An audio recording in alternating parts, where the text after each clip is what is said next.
নমস্কার, আমি সৌত্রিষা এবং আপনারা দেখছেন নিউজ 24 ঘন্টা।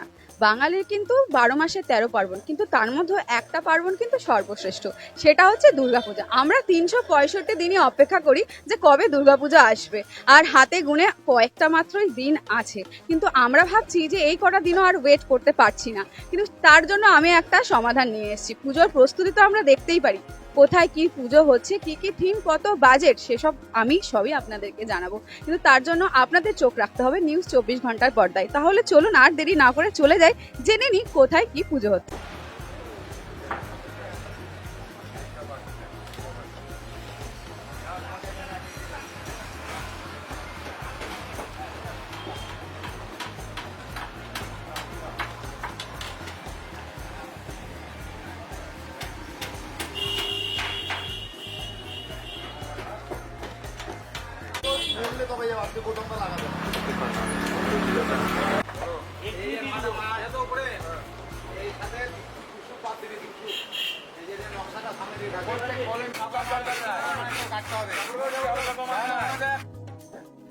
এই মুহূর্তে আমি চলে এসেছি অযোধ্যানগর সার্বজনীন দুর্গাপূজা কমিটির প্রস্তুতি দেখতে। এখানে অলরেডি শুরু হয়ে গেছে, আর সঙ্গে পেয়ে গেছি এই কমিটির সকল যারা সদস্য রয়েছে। সকলকে পাইনি, কয়েকজন সদস্যকে পেয়েছি।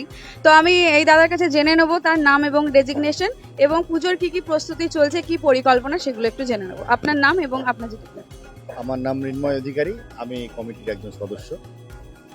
আমাদের এবছর ৮০তম বর্ষ উদযাপন করতে চলেছি। অযোধ্যানগর দুর্গাপূজা কমিটি বরাবর দীর্ঘ ৮-১০ বছর ধরে বহরমপুরবাসী তথা মুর্শিদাবাদ জেলাবাসীকে ভিন্ন স্বাদের ভিন্ন ধরনের মণ্ডপসজ্জা উপহার দিয়ে এসেছে।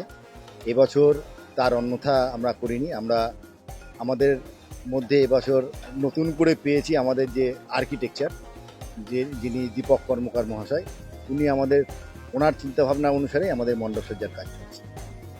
আর আমাদের এবছরের যে থিম সেটা হচ্ছে গুজরাটের আরাধনা ধাম।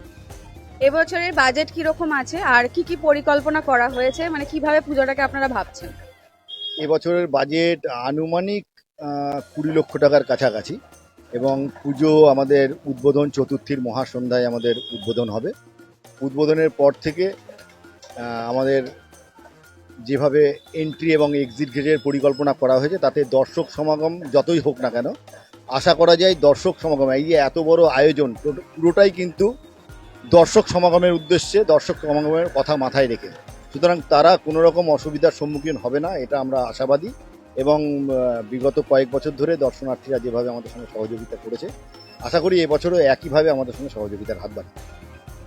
আমরা এর সঙ্গে পেয়ে গেছি যিনি আর্কিটেকচার, যার কথা বলছিলেন, পেছনে দাঁড়িয়ে রয়েছেন সেই দাদা। তার নাম জানবো এবং তার এই ভাবনার কারণটাও একটু আমি জানবো।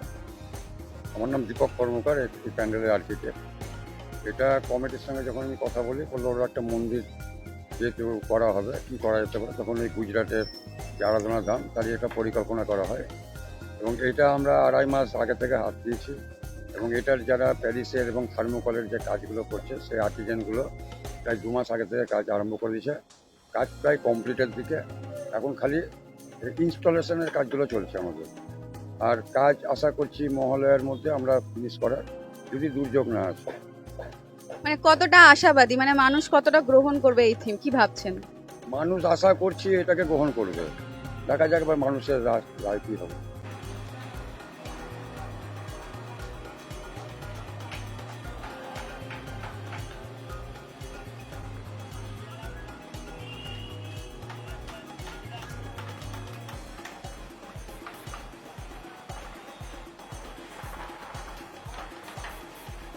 তো এই বছর অযোধ্যানগর করছে গুজরাটের আরাধনা ধাম। আমরা তো অপেক্ষায় রইলাম, তার সাথে সাথে আমি বুঝতে পারছি আপনারাও অপেক্ষাতে রয়েছেন। মাত্র আর কয়েকটা দিন, তারপরে অপেক্ষার অবসান হবে এবং আমরা সরাসরি দেখতে পাবো গুজরাটের আরাধনা ধাম ঠিক কিরকম হচ্ছে। ততক্ষণ দেখতে থাকো নিউজ 24 ঘন্টা।